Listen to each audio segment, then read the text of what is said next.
right, good afternoon, everyone. Welcome back to the City Finance Committee meeting of September 16th, 2025. May I get a roll call, please? Yes, Councilmember Santamaria is not present. Committee Member Harmon? Here. And Chair Friedman? Here. Before we start, I would just like to recognize our new Deputy City Administrator here, who I just met on the walk over personally. Had a great conversation. We solved all the city's finance issues in 2 minutes. Anthony Valdez. Sorry, I'm a little Anthony Valdez, which is funny because that's my cousin's name and I messed that up, sorry. But anyways, welcome to the city. We're looking forward to working with you and appreciate you being at the Finance Committee. And it's an important one because we're looking at where we were so we can prep for where we're going next month. So with that, I will now do general public comment. Are there any members of the public that wish to speak to items not on today's agenda but under the purview of the Finance Committee? I don't see any in the audience. Is there anybody online? Chair Friedman, no hands are raised. All right, I will close general public comment and now turn it over to Mr. DeMartini for the fourth quarter financials. Thank you so much. Good afternoon, members of the Finance Committee. My name is Keith DeMartini. I'm the city's Finance Director. I'm here with Ms. Natalie Licoli, the city's Controller. It's our pleasure to present an overview of the fourth quarter financial review for fiscal year 2025. The recommendations before you today are to hear a report from staff on the status of our revenues and expenditures through the 12 months ending June 30th, 2025, receive the fiscal year 2025 interim financial statements, recommend that the council adopt a resolution that effectively adjusts the budget for the final budget adjustments for the end of the fiscal year. And then one last recommendation for City Council to adopt by reading of title only a resolution amending this position salary control resolution for a select number of position changes that staff is proposing at this time. So the agenda for today's presentation is to receive just an overview on the general fund first. We'll focus most of our time there. Ms. Licoli will talk about the enterprise fund overviews as well as the proposed budget adjustments for Q4. I'll take it back over and talk about some of the few position changes that staff is proposing at this time, and then we'll take questions, public comment, and discussion. So like we've done in prior presentations, we always want to start with the general fund multi-year forecast when we're talking about the general fund. Staff routinely updates this throughout the year during each quarterly projection that we present to the Finance Committee. We update our revenues and expenditures accordingly. This graph here shows where we anticipate ending up in fiscal year 2025, the projection right there in the middle of the graph. And it shows what really this is the adopted budget for fiscal year 26 and 27, now that Council has done that, and then our financial forecast leading through fiscal year 2030. So again, the goal of this presentation is to really focus on year-end results for fiscal year 2025, so we're not going to focus on sort of the projections going forward, but as you can see, we continue to have some challenges in the general fund with our expenditures increasing at a greater rate than our revenues are increasing. So we do have a structural budget deficit that we will be working with the Finance Committee very closely over the next couple months to develop some solutions. So let's get into some of the numbers. So this slide is a summary of our general fund multi-year forecast. Again, it's sort of a table representation of the graph that we just presented. And this table we're not going to spend a lot of time on because it shows both the general fund and Measure C all in the same table. And we really try and pull those apart because the way that we receive our Measure C revenue and the way that we spend it is different than our operating budget in the general fund. And so when you look at the deficit numbers on the bottom right there, it could be a little bit misleading. And so we have a subsequent slide that we're going to spend more of our time on. But as you can see, the deficits do grow as the years go on in the multi-year forecast. This slide, as we've shown before, shows the diversity of our revenues in the general fund. We have a good diverse revenue base from our property tax, sales tax, transient occupancy tax, and a number of other revenue sources. And the vast majority of those revenues get spent on people, right? The services that staff provide to this community, with salaries and benefits being approximately 2/3. And then the equipment and capital slice of the pie is primarily funded through Measure C. That's our Measure C sales tax revenue that pays for that capital and those projects. So now let's get into more details about the general fund specifically. Excuse me. And this table here really isolates on the top table the general fund, which is our operating budget. and then the bottom table, which is Measure C. And so let's focus on the general fund for right now. The adopted budget called for a deficit of about $8 million. That does include that contribution to reserve, that third line on the table. Again, in order for us to meet the City Council approved reserve policy target, we need to actually put additional money into reserve each year. And so when you take that into consideration, our deficit was $8 million when we adopted the budget a little over a year ago. At this time, staff is showing the Q4 results in that third column, pre-audit, of a deficit of $6.8 million. You can see that our revenues are coming in pretty closely to where we budgeted, and our expenditures came in a little bit over the adopted budget, but under the revised budget. So we'll talk about the nuance there. I do have an asterisk there, which indicates that we are planning, or we already have received additional Measure I sales tax revenue that will be reflected on the audited financial statements when we actually finish closing the books in a couple of months. Measure I was the new sales tax measure that the voters approved back in the last election, and it took effect on April 1st. And so this was really the first quarter where Measure I sales tax revenue was received by the city, and it came in pretty strongly, which is great. And so it's really just a timing issue. And so I do anticipate that the deficit at the end of the day will be probably somewhere closer to about $3 million or $4 million. And then when you look at the Measure C table below, this is a fairly normal trend that you'll see in Measure C because we have multi-year projects where a project might receive Measure C revenue in 1 year, but might spend that money over the next 2 or 3 years.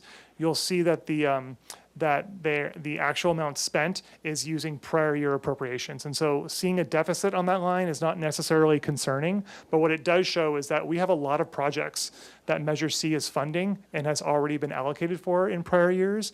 And so we just need to be very cognizant about Measure C appropriations going forward, especially as it relates to the police project, which we have a debt issuance payment that we're going to be paying over the next 30 years. And so then let's take that, the revenue table and just bring it down a notch and look at the specific taxes that we generate each year. In total, you'll see that our taxes budget, we came in pretty much on budget. We've been able to pretty accurately project our tax revenues during the budget process, and they've come in pretty close to where we budgeted. Property tax came in pretty much on budget. Sales tax did come in a little over $1 million under budget, and that is an area of, I wouldn't say concern, but it's an area that we're going to be closely monitoring. Just with the trends of sales tax, obviously is a really big revenue source for us leading into fiscal year 26. Measure C came in a little bit lower as well, as you can see. TOT actually came in a little bit higher, but I will say that initial TOT trends in the very beginning part of fiscal year 26 are a little bit soft. And so again, that's an area that staff is going to watch very closely leading into fiscal year 26. The Measure I sales tax line, that fourth line, you can see the asterisks again. We believe that the ending number there will be $3.8 million after we accrue the amount that we received in July. Again, it was not received in June. And so with that, I'll turn it over to Ms. Licoli. Thank you, Mr. DeMartini. Good afternoon, member of the Finance Committee. I'm going to be now speaking about the short-term rental. The program has been in place for about 2 years. At the 12-month mark, the revenue for short-term rental is at $2.2 million, with $430,000 that's been set aside for Measure B, which is for the creek restoration. And in addition, we have received $1.2 million that was collected through the enforcement actions. Next slide. So now we are going to discuss the general fund expenditure for both the adopted and revised budget, along with the preliminary fourth quarter result and in comparison to the revised budget.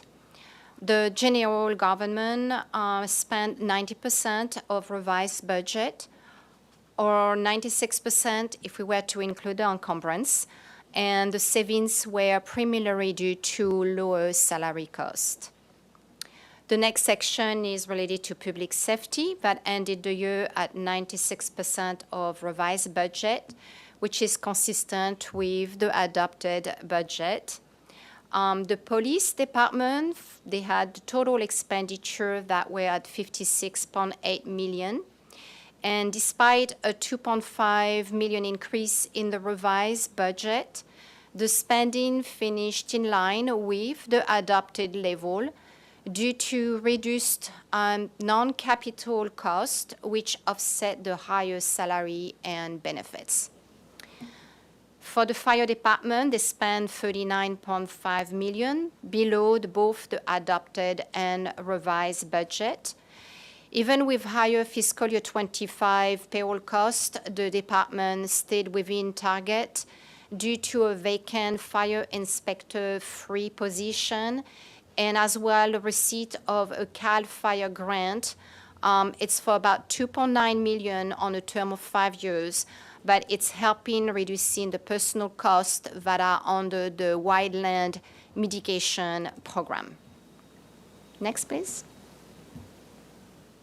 Then we have the community services that they ended the fourth quarter below both the revised and the adopted budget. We have the park and recreation, which is at 94% of revised budget. It's due to the lower demand for certain program and the salary saving, and those two drove the underspend. For the library, at the mark of the 12 month, we have 92% that's being spent against the revised budget. Payroll cost, they ended at 89% of budget, and through the supply and service that came in higher due to the reimbursement to the U.S. Treasury for ARPA funding that had expired. Then we have the public work that they spent 13.4 million, well below both budget. The payroll saving in administration and engineering, along with reduced spending for supply and non-contractual services, contributed to the underspend. Sustainability and resilience, they focused on two major projects. They have the emergency remediation and the Lot 12 environmental remediation. So at this point, 71% of the budget was spent, and the unspent fund will be rolled over to fiscal year 26 to continue the funding of those projects. Then we follow by the community development that is spent 16.7 million. They finished under budget, and the bulk of the saving was with salary and benefits, about 1 million. So for the end of the fourth quarter, the general fund expenditure is at 231.4 million, or 99% of the revised budget. If we were to account for the encumbrance of 2.8 million, it would bring it slightly over budget for this fiscal year 25. I'd like to note that there's a cost reduction allocation of 6 million that was budgeted under the line non-departmental. So in conclusion, we can notice that the savings were achieved through cost control and limited non-essential spending. Then we're going to discuss, going to the next section, which is the enterprise fund. So we're going to discuss the following slide that represent the operating position for enterprise fund. We're going to start with the water department.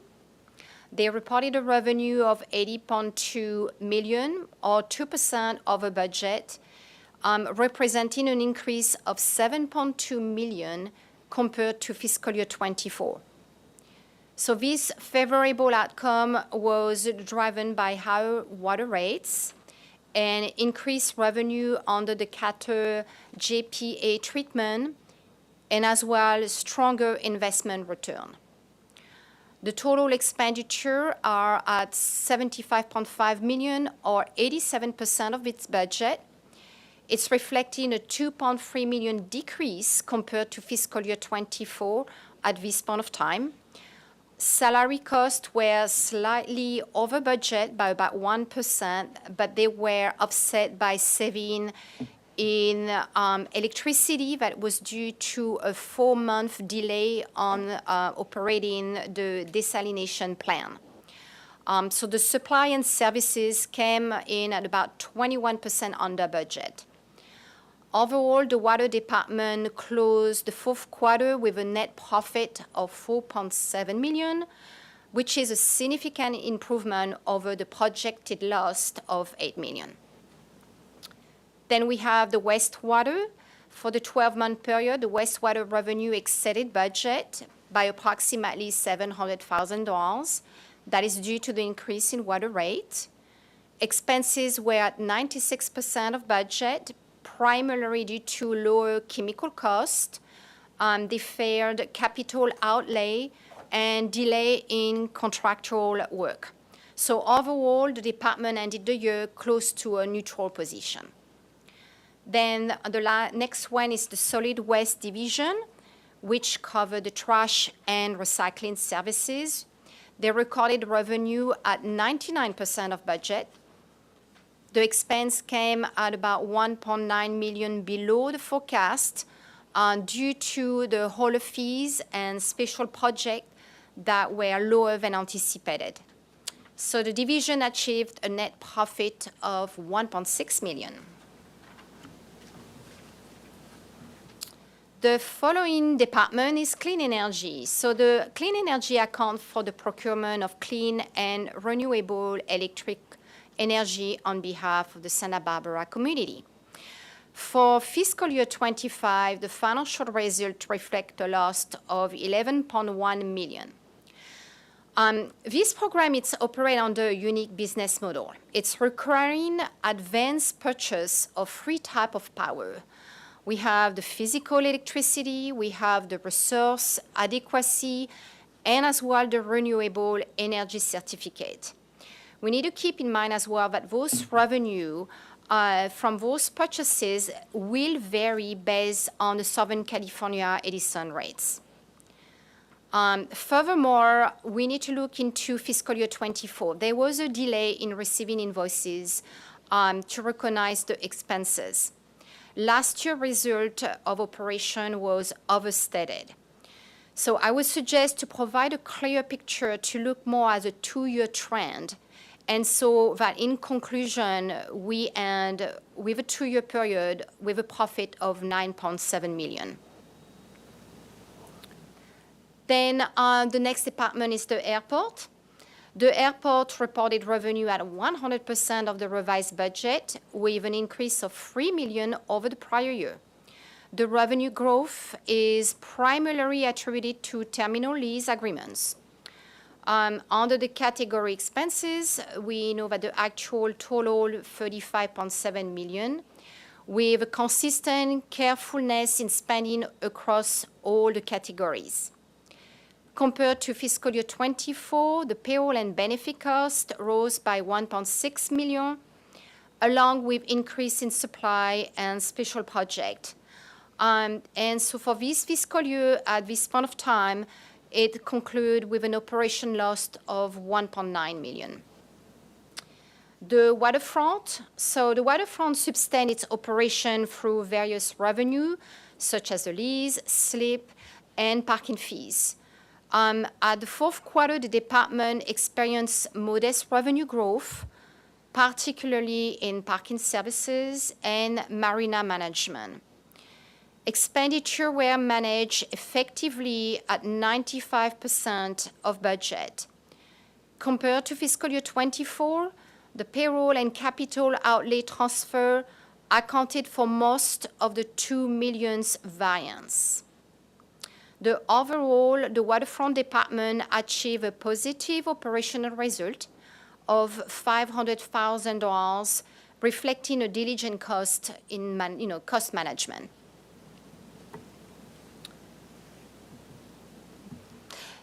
And then the last two departments within the enterprise funds are the downtown parking. They reported revenue of $11.4 million, or about 2% above budget, reflecting a slight increase in comparison to fiscal year 24. That is due to operating transfer in revenue.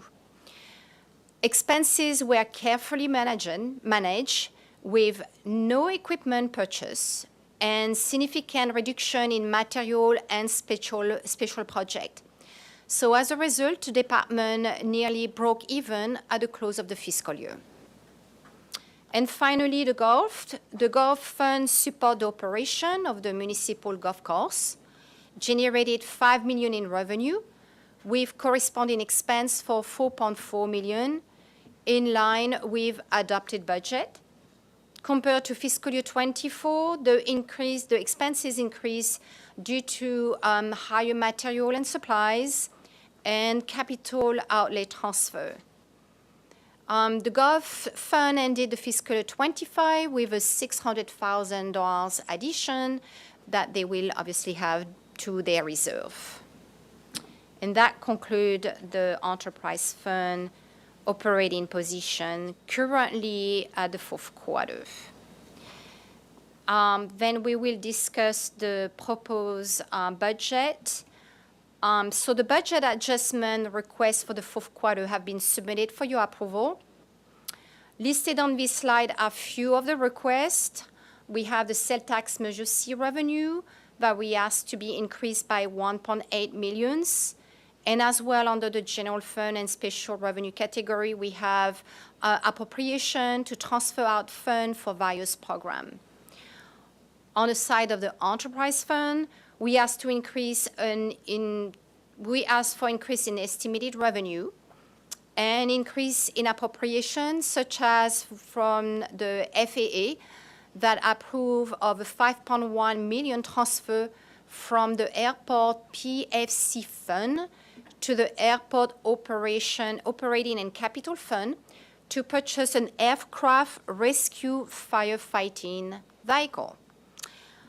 So on that note, the next slide relates to the position changes, and I will turn it back to Mr. DeMartini to discuss it in more detail. Thank you so much. And just to point committee to the attachments in the agenda, there's a very, very detailed list of all of the budget adjustments that staff are recommending. This slide is meant to kind of summarize the bigger ticket items, and so you can always reference the attachments in the CAR. And I do want to note that there was a clerical error on the budget adjustment attachment in the council agenda report. Attachment 3 in the report is correct, but Exhibit 1 in Resolution 1 is incorrect. And so please refer to Attachment 3 when you're looking at the budget adjustments, and I apologize for any confusion. So thank you for that.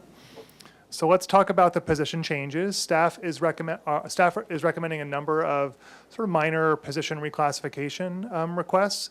One in the city administrator's office to reclass the administrative office supervisor to an office manager.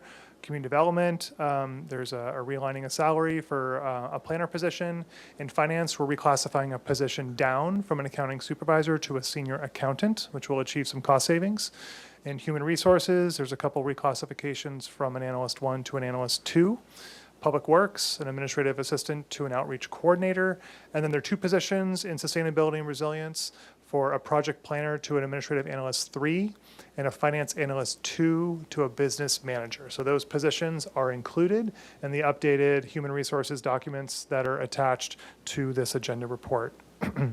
So that concludes our presentation. Happy to take any questions you might have. Thank you very much. Great. Thank you both for the presentations. So I'll open it up for any questions. And to the extent we can, remember this is for the previous year and very limited towards what we can do for future years. So open it up for questions. All right. Well, I have a couple of questions. I'll kick it off.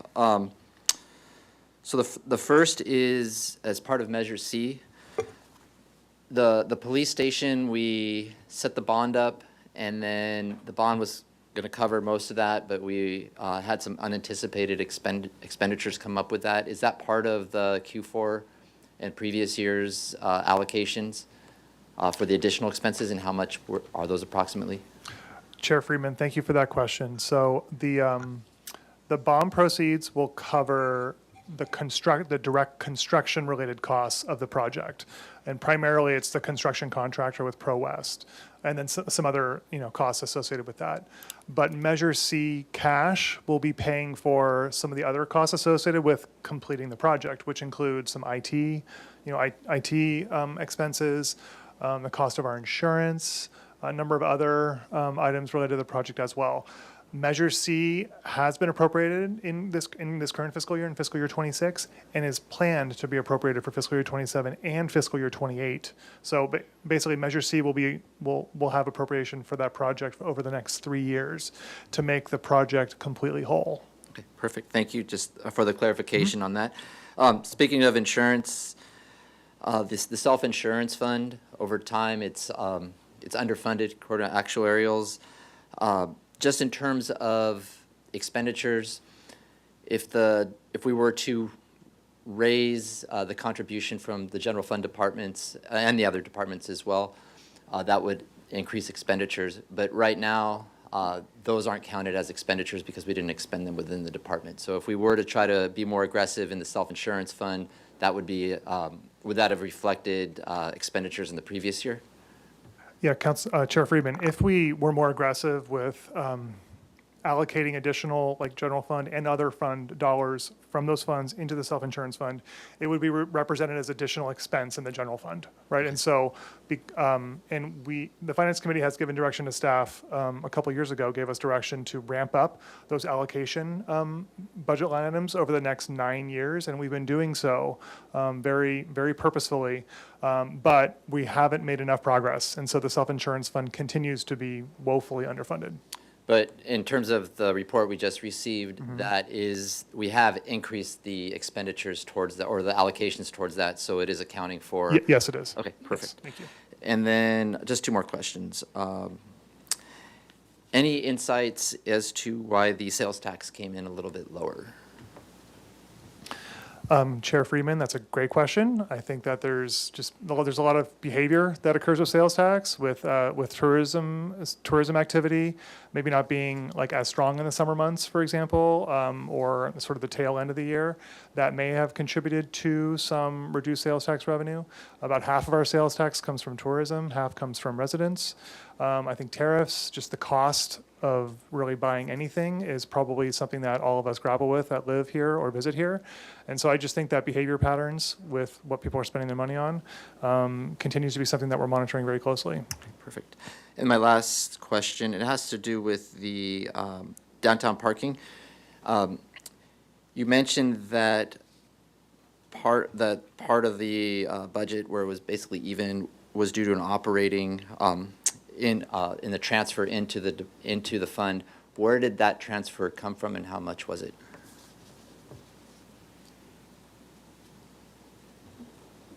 Thank you for the question. Unfortunately, at that time, I will have to go back to give you the appropriate answer on that. Okay, thank you. Maybe in the afternoon when it comes to council, we could get that. That would be helpful. Thank Sorry, I just caught that when you said there was a transfer in, and it caught my attention. So, any other? Chair Friedman, I believe it's from the general fund. Yeah, so historically, the general fund would transfer money into the downtown parking fund for services that fund would normally provide, like there's cleaning services, the ambassador program. There are certain programs that are within downtown parking, but the general fund would typically fund.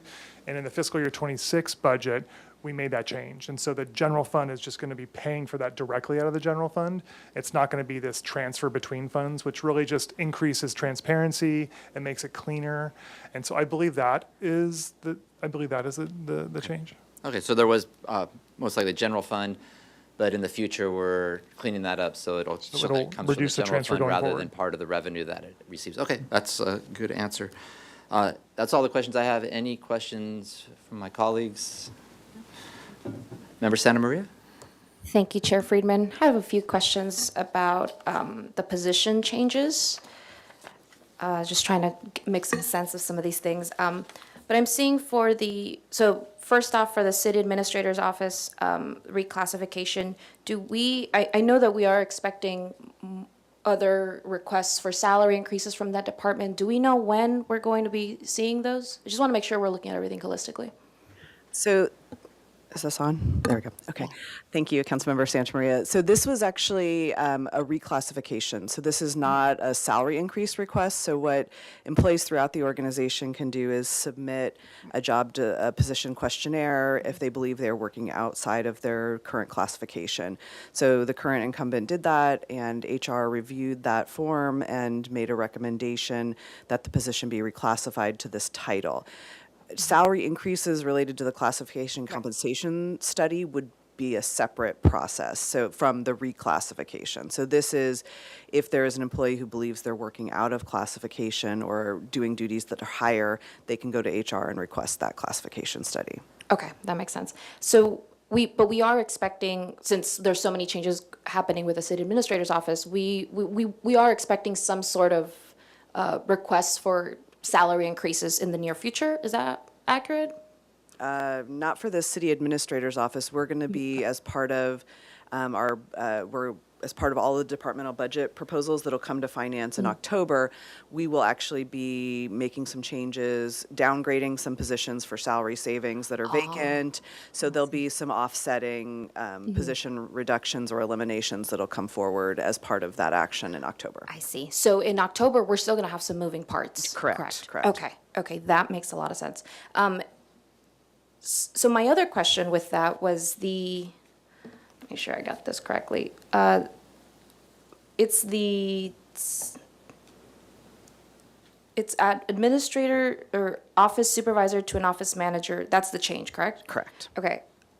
Reading these duties for this job change, it sounds pretty much identical to what the administrative assistant to mayor and council does. There's, of course, some differences, but a lot of this is the same, and it feels like we're getting ahead of ourselves to make one decision for one. And understandably, a request was made, but I do think with the state of our budget, we need to make sure that we're looking at everything holistically, and there may be other folks that need to be reclassified. I mean, there definitely will be. So I think that list of duties that's in the staff report is a very truncated version of the whole list of duties. The office manager position also does the clerking for the ordinance committee meetings, prepares the agendas, and does the clerking for the arts advisory committee meetings. Why is that not the city clerk's office? Typically, I mean, similar here with finance committee, different departments who have different responsibilities. That responsibility has been sent out to different departments. So for Sustainability Council Committee, the staff in the Sustainability Department clerks for that meeting. So those duties have been reallocated. So I think, if I don't have the whole job description questionnaire here, but when HR does that review, they look at the different positions and the classifications, and they make a recommendation based on all of the duties that are currently the position is doing. Okay. And so any employee at any time can request a position reclassification. Okay. And then once they request that, does that have to get approved by their supervisor, or how does that work? So it does not have to be approved by their supervisor. They approve the request to do the study, and then it comes through Finance Committee, which reviews the recommendation from HR, and then ultimately to the City Administrator's Office for review and approval. So before anything gets recommended to Council, I review all of the reclassification requests, which come forward to me with the HR's recommendations. Okay. Great. Those are all the questions I had. Thank you. The only comment I'll make on this is I'm very much in favor of all these reclassifications. I personally, just on a personal note, would love to hold off on the city administrator's office reclassification, only because there's a lot of changes in that office happening. I want to make sure that our new deputy city administrator has the staff support that they need, and I want us to make sure that we evaluate all of that before moving forward. Member Harmon? Are we making comments now, or are we? I have a follow-up question, and then I'll go to comments. Just two on, since this is on that particular job reclassification, since that was done through HR and through a process independent of the city administrator's office, are there any implications if the council said no?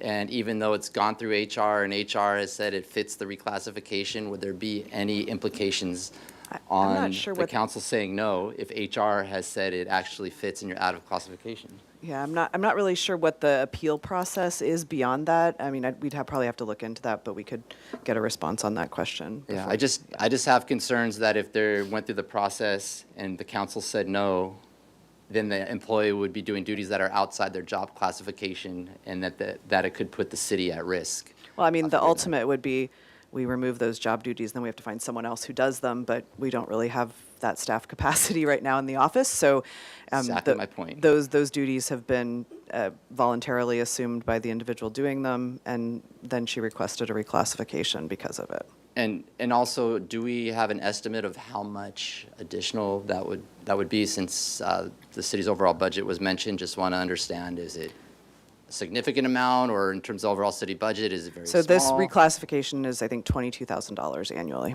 Okay, thank you. On to comments. Member Harmon. Oh, sorry, public comments. Anybody online wish to speak?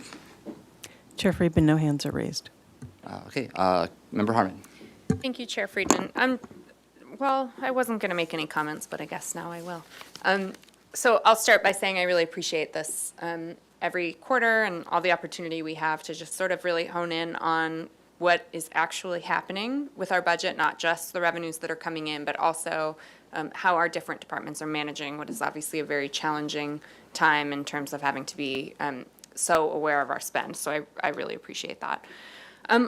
I guess I just I have a couple of reactions to the conversation that we're having around the reclassification. I absolutely support a couple things.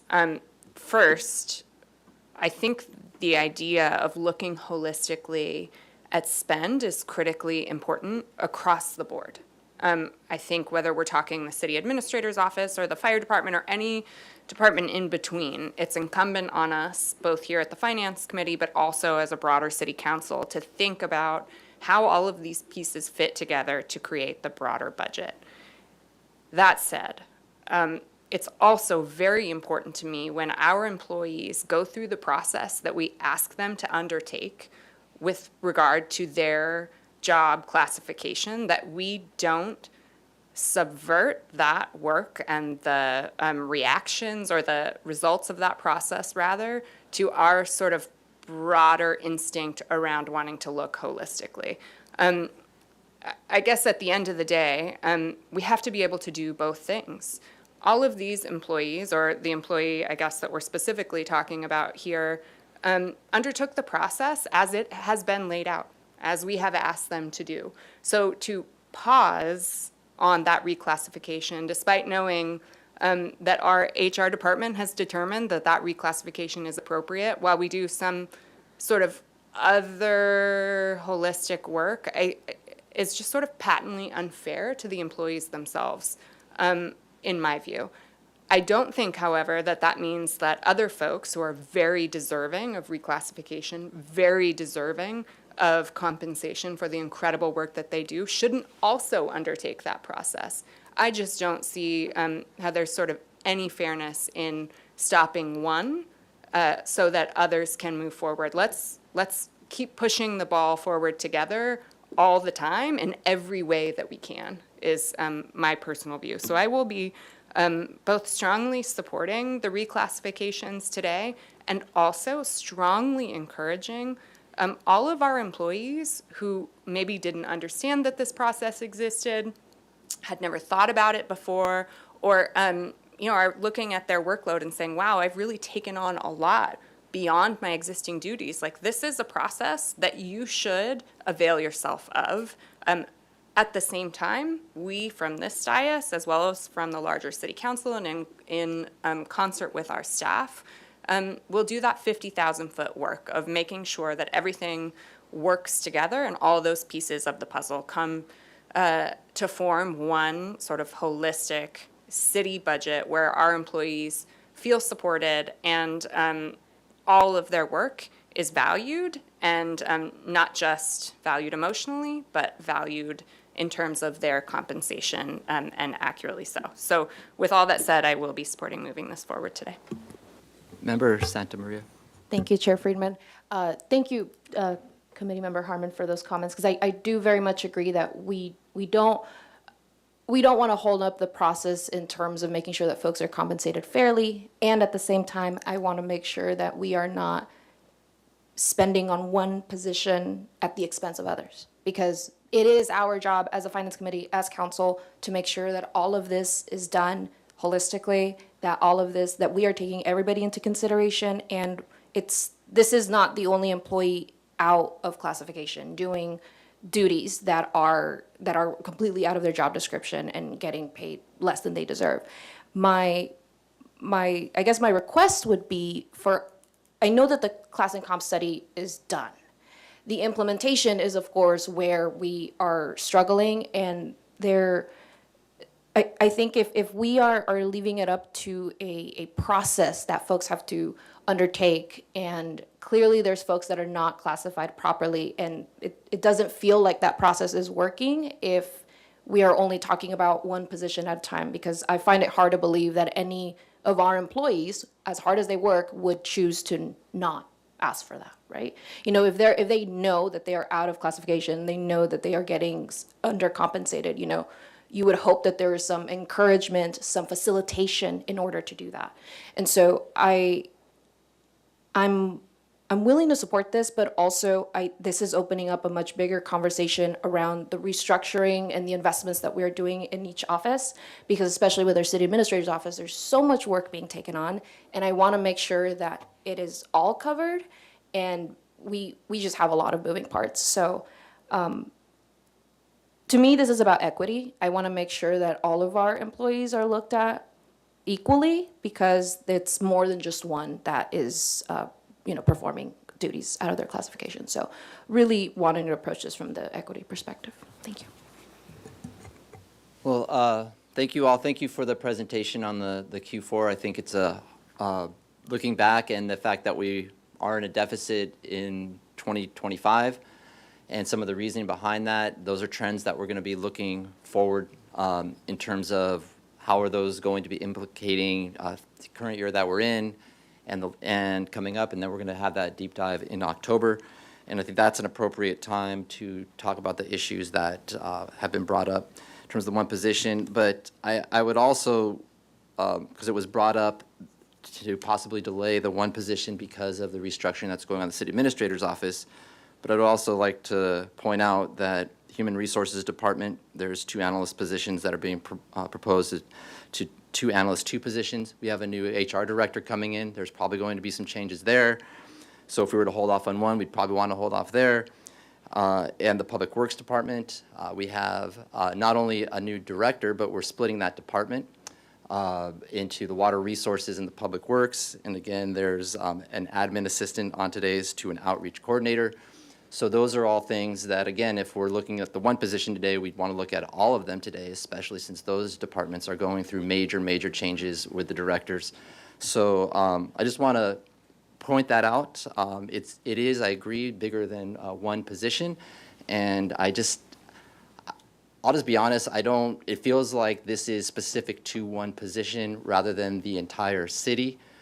Being that this is the only one that was called out for reasons that apply to other positions on today's agenda. So I'll be supporting moving the whole thing forward to council, and I'm sure it will get pulled today and we'll have a larger discussion. I have a quick question, Chair Friedman, because you do bring up a good point. So my thinking on the other departments was the HR director position is not new. So it's a new person, but it's not a new position, right? In the city administrator's office, we do have a completely new position that is very high up, which I genuinely don't know, will we need more staff? I don't know. But to your point, do you think it would be appropriate to discuss all of this when we're having the more in-depth budget discussion? Because I am open to that. I want to make sure that we're just looking at it. Like, I don't want to cherry pick. I agree with you 100%. It should be about the whole city. Just to respond to the question, so the supervisor that's being classified to the office manager position actually currently is supporting myself, the assistant city administrator, and the deputy city administrator, all 3 of those positions. And we don't expect to have to divvy up that work? Because on top of that and clerking and like... That is what that position has assumed as responsibility. Okay. That's a lot. Yeah, and I mean, that really opens up the discussion of is there too much of a workload on this person? So with our budget, I want to make sure that we are classifying folks properly and compensating them properly, but if it feels like it makes sense to discuss everything when we have the broader discussion, I'm open to that too. I just don't want to go one position at a time because we can't look at everything. Member Harmon? Thank you, Chair Friedman. I guess maybe this is a sort of question, sort of comment for maybe for you, Ms. McAdoo, maybe a little bit for you too, Ms. Connect.